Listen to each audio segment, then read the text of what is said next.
आप देख रहे हैं नेटवर्क 33 राजकुमार के साथ। तो चलिए पढ़ते हैं आज की कहानी की ओर। दोस्तों, एक गांव जो आज के समय में कालीनगर के नाम से विख्यात माना जाता है, और इस नाम को सुनते ही आसपास बसे लोगों का शरीर भी सुन्न पड़ जाता है। तो दोस्तों, ऐसा क्या हुआ था इस गांव में जिसकी वजह से इस गांव का नाम रंगीनपुर से कालीनगर पड़ा? तो आइए जानते हैं इस वीडियो में। दोस्तों, कहते हैं इंसान की मौत के बाद अगर उसकी कोई इच्छा अधूरी रह जाती है तो फिर उसकी आत्मा उसी गांव, शहर या फिर उसी स्थान पर भटकती रहती है जहां उसके साथ साथ उसके मुंह को दफना दिया जाता है। वैसे ही कालीनगर गांव रविवार के दिन खुशी से झूम रहा था, क्योंकि आज उनके पूजनीय भगवान के मंदिर पर एक उत्सव रखा गया था। सभी लोग प्रोग्राम देखने के लिए आज मंदिर में शामिल हो चुके थे। प्रोग्राम का कोई निर्धारित समय नहीं था कि वो कब तक चले। विनय और भावेश दोनों दोस्त इस प्रोग्राम को अटेंड करते हुए रात के करीबन 12 बजे तक यहीं पर रुके रहे। और फिर जब उनकी नज़र घड़ी पर गई तो उन्होंने पाया कि अब काफ़ी रात हो चुकी है और उनका घर भी उस मंदिर से काफ़ी दूरी पर था। तो अब उन्होंने निकलना ही ठीक समझा। दोनों के पास कोई बाइक भी नहीं थी, जिस वजह से वो दोनों अपने कदम पटकते हुए घर की ओर बढ़ चले। उनके लिए एक अच्छी बात तो ये थी कि उस पूरे दायरे में सड़क फैली हुई थी, जिस कारण वो दोनों अपने अपने घर की ओर बढ़ चले। चलते चलते भावेश बोल पड़ा, अरे यार, तेरे को नहीं लगता कि आज कुछ ज़्यादा ही सन्नाटा पसरा हुआ है?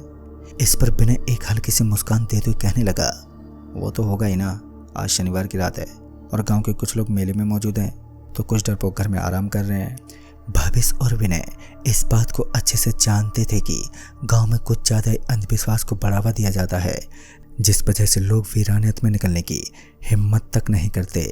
इतने में ही विनय का पैर एक सूखी लकड़ी पर पड़ा और उस लकड़ी के टूटने की आवाज़ उस चारों ओर के दायरे में गूंज उठी, जो ये साबित कर रही थी कि इस इलाके में किसी भी शोर का एहसास नहीं है। मगर दोनों दोस्तों को कुछ ज़्यादा फर्क नहीं पड़ा और वो चुपचाप रास्ते को काटने लगे। थोड़ी दूर आगे बढ़ने के बाद ही एक आवाज़ ने उन दोनों दोस्तों के बढ़ते हुए कदम एकदम से रोक दिए, क्योंकि उन्हें किसी महिला की दर्दनाक आवाज़ सुनाई दी। आवाज़ सुनकर तो बिल्कुल ऐसा ही लग रहा था मानो कोई औरत इस वक्त किसी बड़े खतरे में फंसी हुई है। वो दोनों दोस्त एक विशालकाय झाड़ी के अगल बगल में देखने लगे कि शायद कोई दिख जाए, मगर नज़ारा एकदम खाली था। एक गहरा सन्नाटा ही नजर आया, मगर विनय की आंखें किसी और ही चीज़ पर टिकी हुई थी। वो एक पेड़ के पास मौजूद गड्ढे को देखता जा रहा था। वो गड्ढा थोड़ा अजीब था और शायद ये आवाज़ें भी उसी गड्ढे के अंदर से आ रही थी। विनय उस गड्ढे के पास पहुंच गया और भावेश भी उसके पीछे पीछे उस गड्ढे के करीब खड़ा होकर झुकते हुए देखने लगा। लेकिन उस घनघोर अंधेरे में ये देख पाना कहाँ आसान होने वाला था कि उस गड्ढे के अंदर क्या होगा। और इसी बीच विनय धीमे धीमे उस गड्ढे की ओर खिसकता रहा, और धीमे धीमे उस गड्ढे की तरफ खिसकने की वजह से विनय का पैर एकदम से फिसल गया और वह उस गड्ढे के अंदर गिर पड़ा। गड्ढे के अंदर गिरने पर उसे ऐसा लग रहा था मानो वह किसी गहरे कुएं के अंदर गिरा हो। बाद में जब उसने उस गड्ढे के अंदर का माहौल देखा तो उसकी आंखें फटी की फटी रह गईं। दरअसल उसने देखा कि उस गड्ढे के अंदर चारों तरफ आग की मसाले जल रही थी, और उसे देखकर तो ऐसा लग रहा था मानो यह कोई गड्ढा नहीं बल्कि किसी के द्वारा बनाया गया एक प्राचीन घर हो। उसके तुरंत बाद ही विनय उस गड्ढे को चारों तरफ से घूरने लगा और उसके पीछे पीछे भावेश भी उस गड्ढे के अंदर पहुंच गया। अब वह दोनों और भी हैरानी में डूब चुके थे कि इस समय वो किस जगह पर पहुंचे हैं, और चारों तरफ वहां से निकलने का कोई भी रास्ता भी नहीं था, जिस वजह से दोनों दोस्तों को घबराहट भी होने लगी कि वो दोनों यहाँ से जिंदा भी बच पाएंगे या फिर नहीं, क्योंकि एक तो वहाँ से निकलने का कोई रास्ता नहीं था, और ऊपर से जब वह उस गड्ढे के अंदर घुस रहे थे तो वह किसी आंतरिक सुरंग की तरह आगे तक बना हुआ था, जिस वजह से उसे समझ पाना भी बहुत ही मुश्किल था। तकरीबन 10 मिनट तक वो दोनों दोस्त किन्हीं पागलों की तरह उस गड्ढे के अंदर घूमते रहे, लेकिन अभी तक उन्हें वहाँ से निकलने का कोई रास्ता तक नहीं मिला। और जब उन दोनों को ऐसा लगने लगा कि अब वह ऐसी जगह पर फंस चुके हैं जहाँ से निकलना बहुत ही मुश्किल है, तभी उन्हें अपने पीछे की ओर से किसी के गुजरने का आभास हुआ, मानो उनके अलावा कोई तीसरा शख्स भी यहाँ पर मौजूद हो। लेकिन हैरान की बात तो ये थी कि वहाँ पर पूरी की पूरी ज़मीन एकदम खंडर और वीरान पड़ी हुई थी। उस शांत माहौल में उन दोनों की दिल की धड़कनें भी उन्हें अपने कानों तक सुनाई दे रही थी। दोस्तों ऐसे समय में एक छोटी सी चीज भी इंसान को एक नई ऊर्जा दे देती है, क्योंकि विनय की आंखें एक बड़ी सी बेल पर अटक गई। वो बेल वहां से निकलने का शायद एकमात्र रास्ता भी था, जिस वजह से विनय उस धूल में अटकी उस बेल को उखाड़ने लगा और वो सफल भी रहा।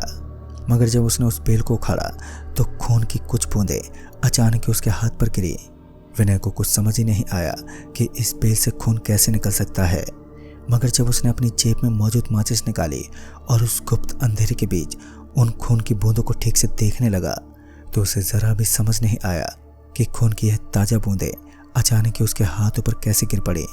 फिर अचानक ही उसे ऐसा फील हुआ मानो भावेश के पीछे कोई लाल लाल कपड़ों वाला खड़ा है। और जब विनय ने एक पल के लिए उसके पीछे की तरफ देखा तो एक गर्भवती महिला उसके पीछे खड़ी थी और वो लगातार भावेश की गर्दन की तरफ देखे जा रही थी। भावेश को पहले तो बिल्कुल भी यकीन नहीं हुआ कि एक महिला इस डरावने गड्ढे में भला कैसे पहुंच सकती है, तो वो उसे घूरते हुए उसकी ओर अपना हाथ बढ़ाने लगा। लेकिन बीच में ही भावेश विनय को एकदम से बोल पड़ा, भाई मुझे यहाँ कुछ ठीक नहीं लग रहा है, हमें जितना जल्दी हो सके यहाँ से निकल जाना चाहिए, वरना कुछ भी हो सकता है। भावेश की बात सुनकर विनय का ध्यान भटक गया और फिर उसके बाद जब उसने दोबारा भावेश के पीछे देखा तो वहाँ पर कोई भी नहीं था। फिर विनय ने यह बात भावेश को भी बताई, जिस वजह से अब भावेश के जहन में खौफ भी बढ़ने लगा। विनय इन सब बातों को नज़रअंदाज करते हुए उस बेल को उखाड़ते हुए वहाँ से उसी जगह पर पहुँच गया जहाँ पर कुछ देर पहले वो दोनों उस गड्ढे या फिर उस रहस्यमय सुरंग के अंदर दाखिल हुए थे।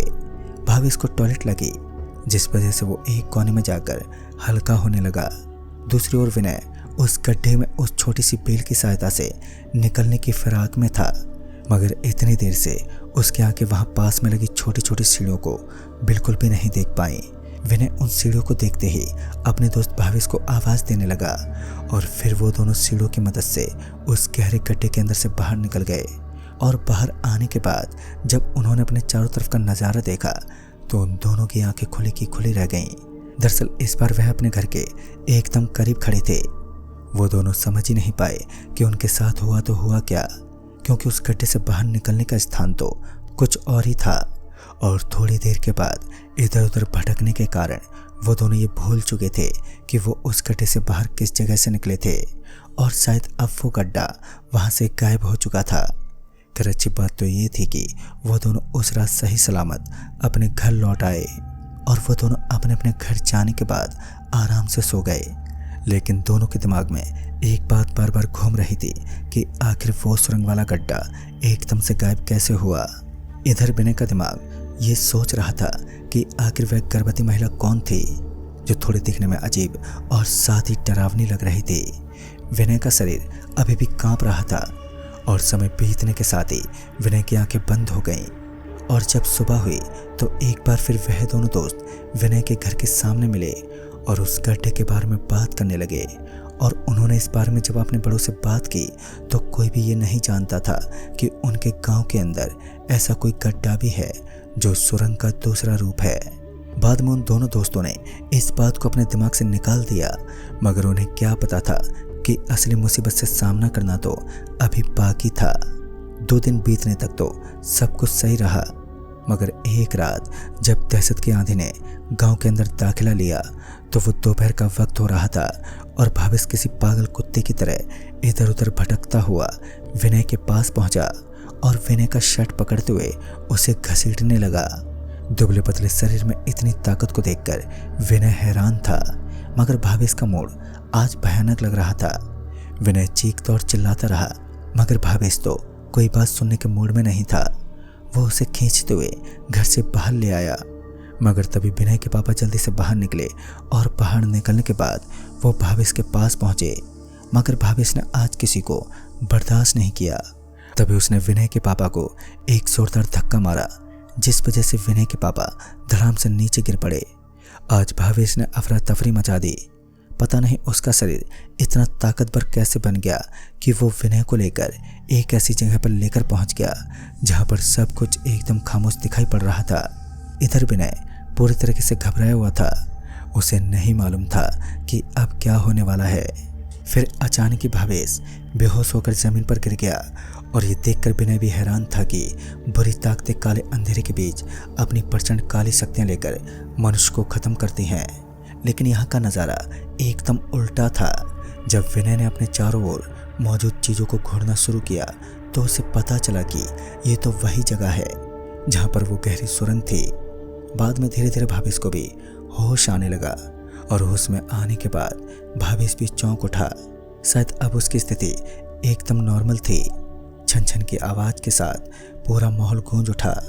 एक तरफ विनय के पापा इस बात से अच्छी तरह वाकिफ थे कि विनय किसी बुरी मुसीबत में फंसा हुआ है, जिस कारण वो उसे ढूंढने की कोशिश कर रहे थे।